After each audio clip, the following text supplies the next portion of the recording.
Welcome to this explainer. Listen, today we aren't just talking about tweaking your camera settings or picking a cool filter. We are going to completely rewire your creative mindset.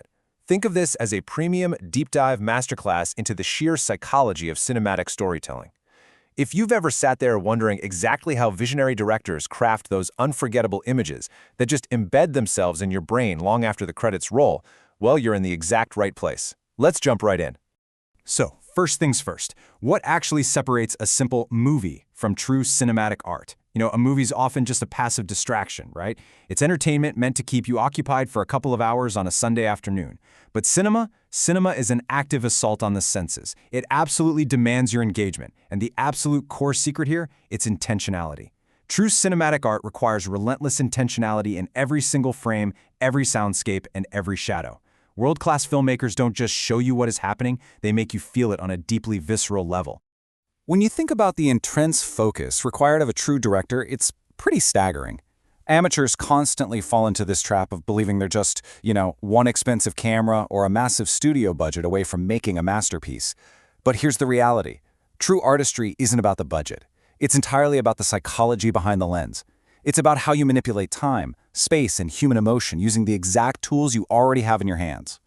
Which brings us to Section 1, the language of cinema. I want you to start thinking of cinema not as a mere recording of events, but as a deeply psychological language. This language speaks directly to your audience's subconscious, using composition, lighting, and camera movement as its core vocabulary. Enter the ultimate insider secret. We call this the mute test, and you need to start using this immediately. Whenever you are planning a scene, ask yourself this one simple question. If I turn the volume completely off, do I still know exactly what these characters are feeling? Your visual subtext, the way a character is framed, or say the depth of field isolating them from their environment, that needs to be doing the heavy emotional lifting.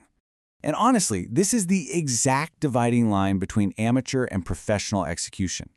An amateur relies entirely on dialogue and clunky exposition dumps to tell the audience what is happening. But a professional knows that real people rarely say exactly what they mean. They use silence, pacing, and the physical environment to actually convey the story.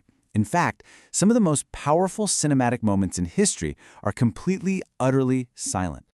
Moving right along to Section 2, story dictates the style. In the professional world, every single technical choice you make absolutely must serve the narrative. The story is the spine. The style is just the muscle supporting it. So, remember this rule. Realism anchors fantasy. You could be crafting this massive, mind-bending sci-fi epic with floating cities and time travel, but if your protagonist's motivations aren't grounded in universal human emotions, like grief, or just a desperate desire for home, your audience is going to check out. They subconsciously detect when a world feels inauthentic. You have to earn their emotional trust first, and then they will follow you into the most extraordinary concepts you can possibly dream up. Let's look at how this subtext plays out in action. If a couple is breaking up, an amateur writes the line, "I am leaving you because you don't love me." Yawn, it's entirely on the nose. A professional director, however, has them arguing viciously over who gets to keep a completely meaningless, incredibly ugly coffee mug. The argument over the mug is the tangible text, but that shattered relationship, that is the actual emotional story happening underneath. You've got to make your characters bleed for what they want emotionally.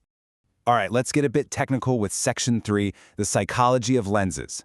This is where we stop merely pointing a camera and we start actively manipulating the audience's reality. A world-class director doesn't just pick a lens because it looks pretty. They pick it to manipulate space and force a very specific feeling. Your focal length changes human perception completely. Let's break it down. A wide-angle 24mm lens expands space. It makes a room feel massive while breeding chaos and disorientation.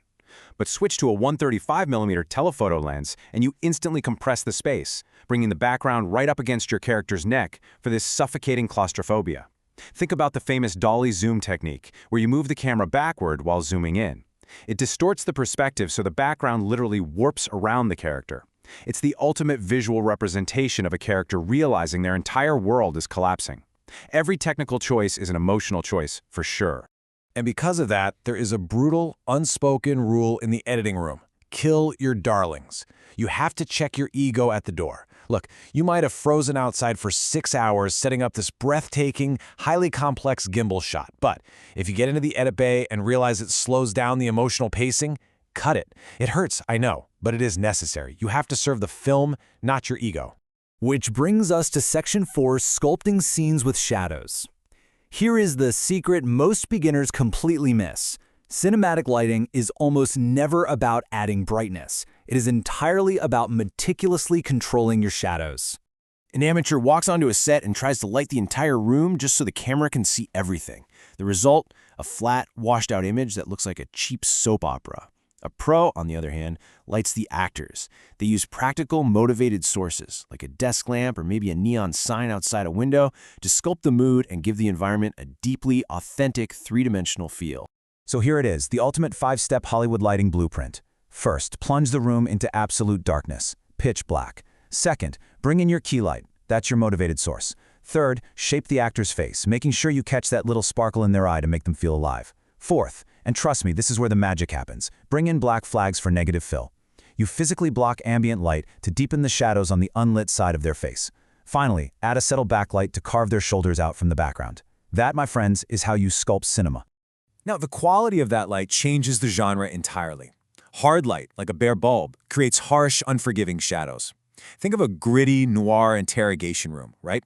An undiffused overhead spotlight creates deep, dark pockets in a suspect's eye sockets, instantly making them look untrustworthy and cornered. On the flip side, soft light from an overcast sky wraps beautifully around a subject's face, creating deep empathy or a quiet, gentle melancholy. I want you to really consider this profound psychological shift. Shadows tell you what is hidden, light tells you what is known. If your shot looks flat and boring, you probably have way too much fill light. Embrace the darkness. Let the shadows do the talking. The mystery of what we can't clearly see is often far more compelling than what is brightly illuminated. All right, our final chapter, Section 5, Grounding the Illusion. In an era where literally anything can be generated on a hard drive, why do the absolute best directors still rely heavily on tactile reality over pure spectacle? The answer is the tangible advantage of practical effects. Capturing an effect in camera forces your lens and your lighting to interact with undeniable real-world physics.